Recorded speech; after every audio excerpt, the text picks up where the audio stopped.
is Barbs. Today we're going to go over probably one of my least favorite poses. It might be one of my least favorite poses in the future too. But in yoga, they say that you should do what your body doesn't want to do in order for you to grow.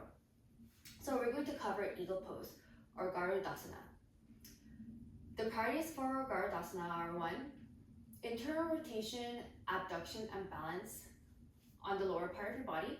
Then moving upwards, your torso is in spinal extension. You're in a slight back bend because you're technically in a squat. So if your spine is neutral, you'll be facing the ground, but your chest is lifted in eagle.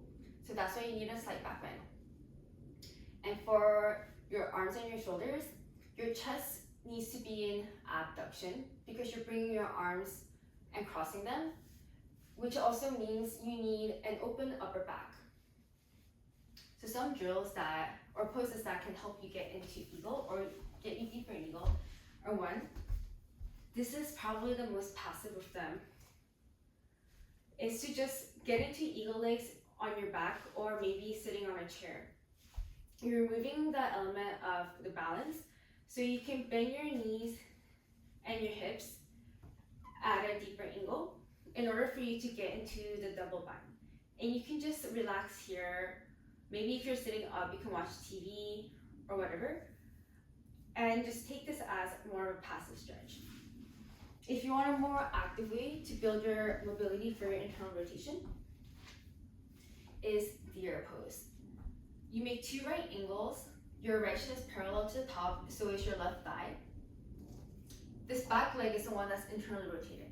So you want to sit up straight, face your knee, or even your left foot or towards the back of the mat, and work on driving into your knee or driving your knee into the ground to rotate your foot and lift your ankle. So the fact that my torso is moving when I'm doing this shows that I'm lacking in internal mobility as well.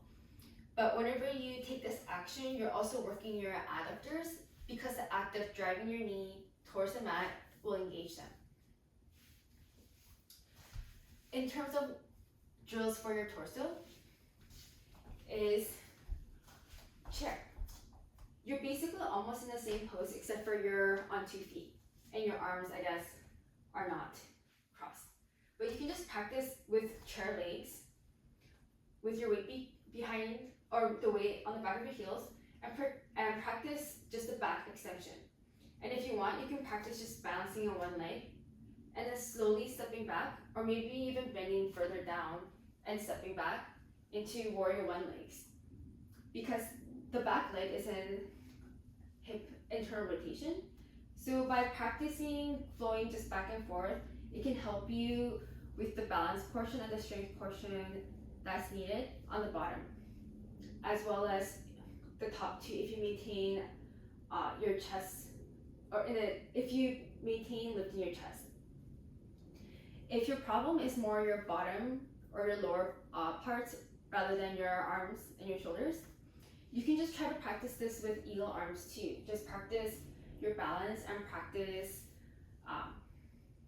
flowing back and forth between an internally rotated seated warrior 1 versus chair legs.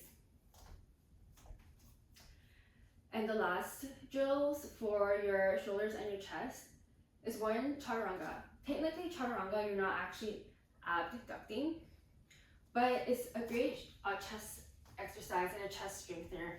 And working on your chaturanga makes you better in so many other poses, so might as well kill multiple birds with 1 stone.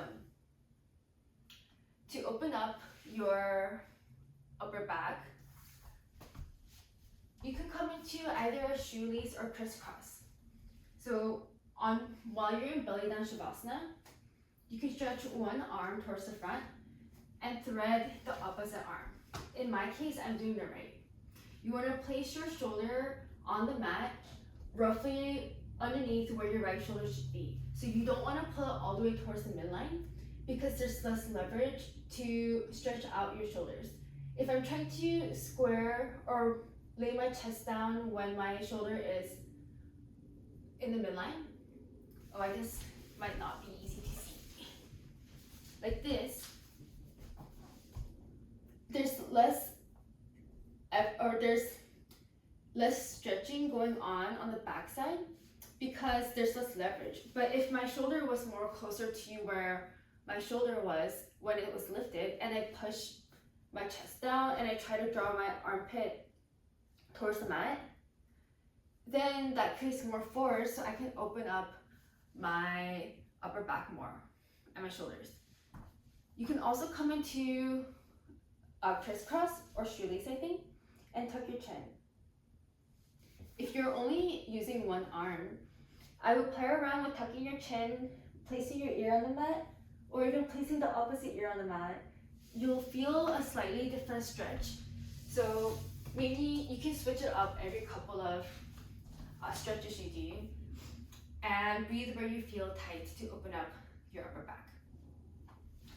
If you piece everything together for eagle, you shift your weight to one foot and you sort of squat. You can also just start in a chair too, which is where a lot of them start. Then you lift your left knee and cross it on top of your right and come into a double bind.